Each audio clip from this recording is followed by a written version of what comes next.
Պարոն նախագահ, հարցադրումների պատասխանեք նոր գնաք։ Պարոն նախագահ, նախ ձեր թիմակիցների ձերբակալությանը անդրադառնանք ընտրություններից մի քանի օր առաջ մի շարք անձանց կարգառոն հանրապետականների ձերբակալեցին, ապա կալանավորեցին, այդ թվում եւ Արմեն Աշոտյանին, ինչով եք պայմանավորում իշխանության այս մոտեցումը։ Դեք այսօր այն օրը չի եւ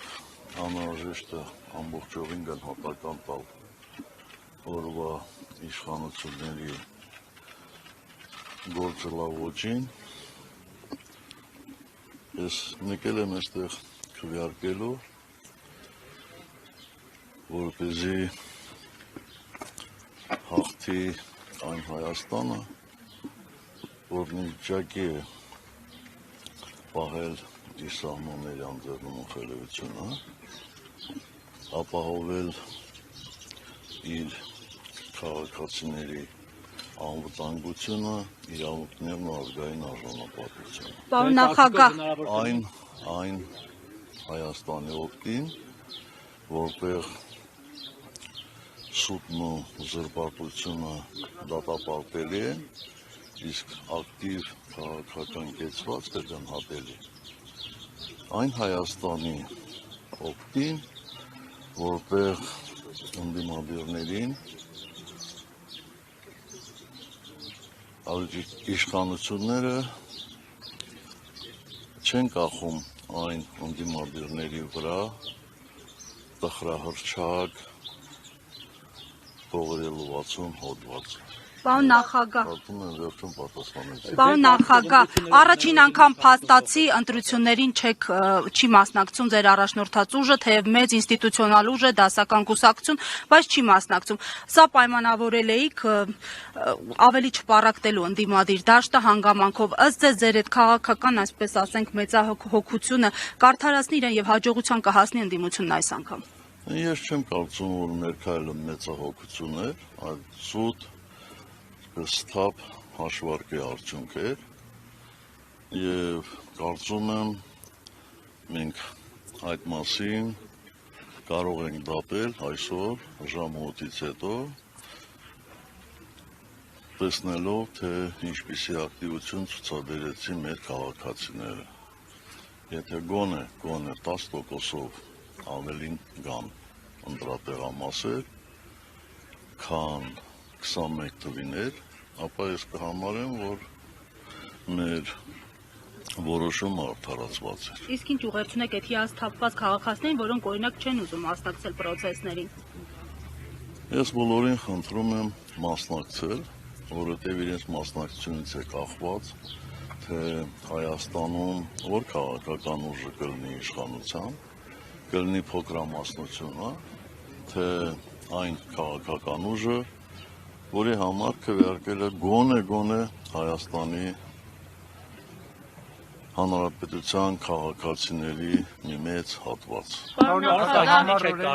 Իշխանություններով հնարավոր է ընտրություններով հնարավոր է իշխանություն փոխել, որովհետև ասում են երբեք չի փոխվել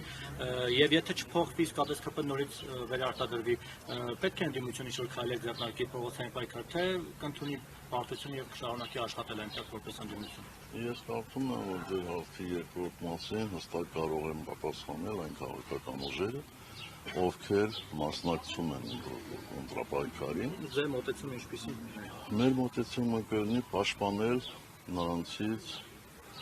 ամենաշատ ձայն ստացածների դիրքորոշումը։ Պարոն նախագահ, Իսկ ընտրությունները իշխանություն փոխել հնարավոր է Հայաստանում։ Այդ հարցին ճիշտ պատասխանը մենք կիմանանք այսօր ժամը 12-ից հետո։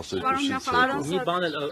բազմաթիվ ընտրախախտումներ են, ինձ ահազանգում են, ասում են, այսպիսի ընտրախախտումներ նույնիսկ ՀՀԿ-ի օրոք չկար, զանգվածային ԿՊ ընտրախախտումների է դիմում։ Սրա մասով ինչ կասեք։ Նախ կասեմ, որ ՀՀԿ-ի կողմից ընտրախախտումների միֆը չափազանցացված էր։ Երբեք մեր իշխանության օրոք այսպիսի միջամտություններ ընտրություններին չեն եղել։ Ուղղակի այն մարդիկ, ովքեր ՀՀԿ-ից դժգոհ են եղել, մինչև հիմա էլ փորձում են հավասարության նշան դնել բայց այդ հավասարության նշանը իրական չի ոչ մեր սահմանների առումով, ոչ ընտրություններ կազմակերպելու առումով, ոչ սուտ ու զրպարտան տարածելու առումով։ Պարոն Սարգսյան, Հանրապետական կուսակցության մի շարք հավատարիմ կարկառուն դեմքեր հայտնվել են Հայաստան դաշինքի ուժեղ Հայաստանի առաջին ցուցակների շարքում։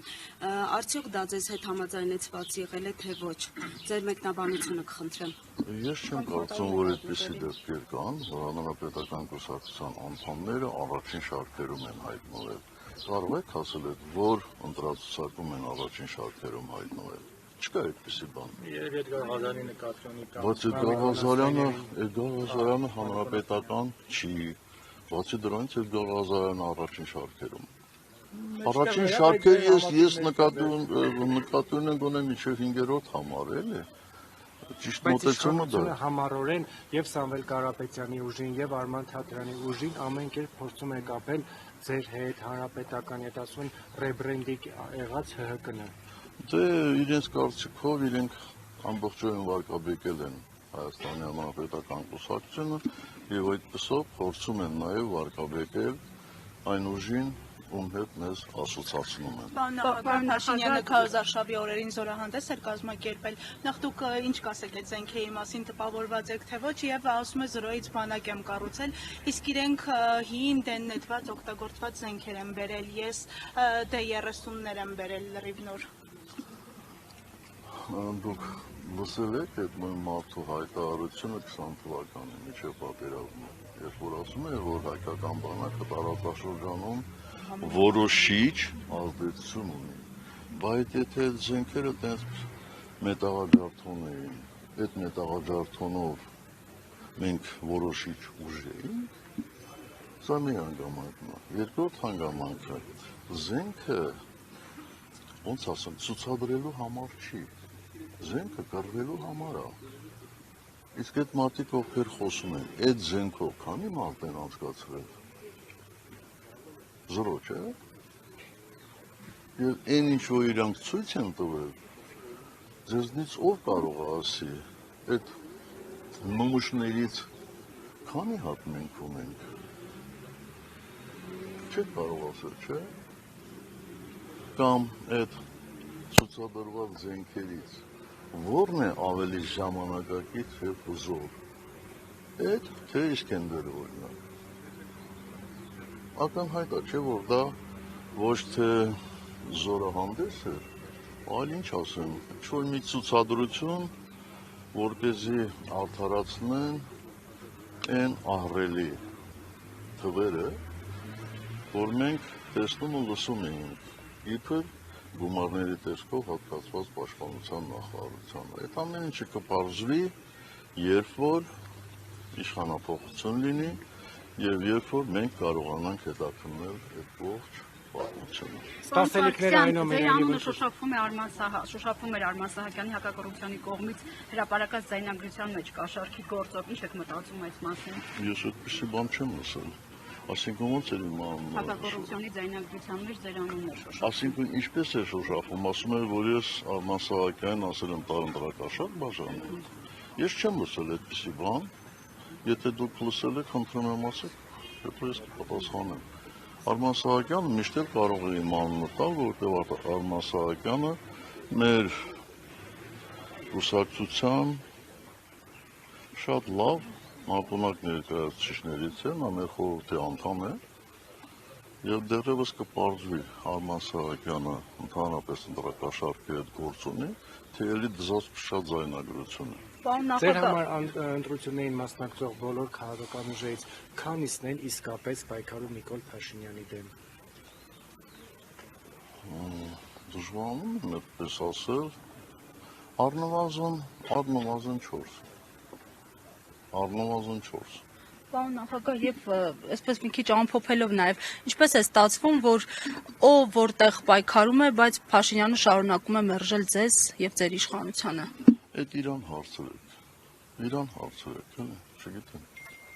Եվ պարոն նախագահ, դուք հնարավորություն եք ունեցել, այսպես ասած, կողքից դիտելու քարոզարշավին, ինչպես կգնահատեք այդ ողջ ընթացքը եւ այսօր ինչպիսի Հայաստան ունենալու համար քվեարկեցիք։ Ես այսպիսի քարոզարշավ չեմ տեսել։ Ես ակտիվ մասնակցություն եմ ունեցել առնվազն 10-ից ավելի ընտրապայքարների, չհաշված 18-21 թվականները, երբեք պետության կողմից այդպիսի միջամտություններ չեն եղել, երբեք չեն եղել։ Եթե եղել են, մեկը ասեք, որ եղել են եւ օրինակներ բերեք։ Սա ուղղակի աննախադեպ միջամտություն է, աննախադեպ պետական ռեսուրսների աննախադեպ մսխում եւ պետական միջոցների ուղղակի աչքերը փակ բաժանել էր։ Իսկ միջազգային կառույցների կողմից այն ակտիվության ականատես կլինենք, որ ձեր իշխանության օրոք էր եւ նույնիսկ 2018-ին այդ հիպերակտիվությունը որ կար։ Ոչ, ականատես չենք լինի։ Ինչու՞։ Շատ պարզ պատճառով, որովհետեւ նրանք, ովքեր վերահսկում էին ընտրությունները, այսօր աչքները փակ են, որտեղ իրենց ղեկավարները կոնկրետ նպատակ ունեն եւ այդ նպատակի համար իրենք մեծ ջանքեր են գործադրել հրապարակավ, առանց որևէ բան թաքցնելու, ինչ կարող եմ ասել, ամենաբարձր մակարդակով։ Այդ դեպքում նրանք ինչ-որ բան նկատեն։ Ինչքան որ ճանաչում եք Նիկոլ Փաշինյանին, ինչ եք կարծում, եթե նա ընտրություններում չհավաքի բավարար ձայներ, կկարողանա իշխանությունը անցնել հաղթած թեկնածուին։ Ես բավարար չափով չեմ ճանաչում, որտեղ ես իր հետ երկու բառ երբեք չեմ փոխանակել, երբեք։ Բայց եթե քվեարկության արդյունքներով ընդդիմադիր ուժերը հաղթեն, որևէ մեկը չի կարող այդ ընդդիմադիր ուժերից իրենց ձայները խլել։ Ոչ մեկը չի կարող։ Եվ ինվեստիգացիա Հայաստանի համար եք այսօր քվեարկել։ Ես ասեցի, թե ինչպիսի Հայաստանի համար կարող եմ ավելացնել, որ շատ եմ ցանկանում, որ լինի ազգային համախմբում, շատ եմ ցանկանում, որ այն ճնշող մթնոլորտը, որ շատ շատերը իրենց վրա ազգում են, վերանա ուղղակի ճնշող մթնոլորտ, որպեսզի մարդիկ ազատ կարողանան իրենց դրսևորել, ազատ կարողանան իրենց կարծիքն արտահայտել։ Շնորհակալություն։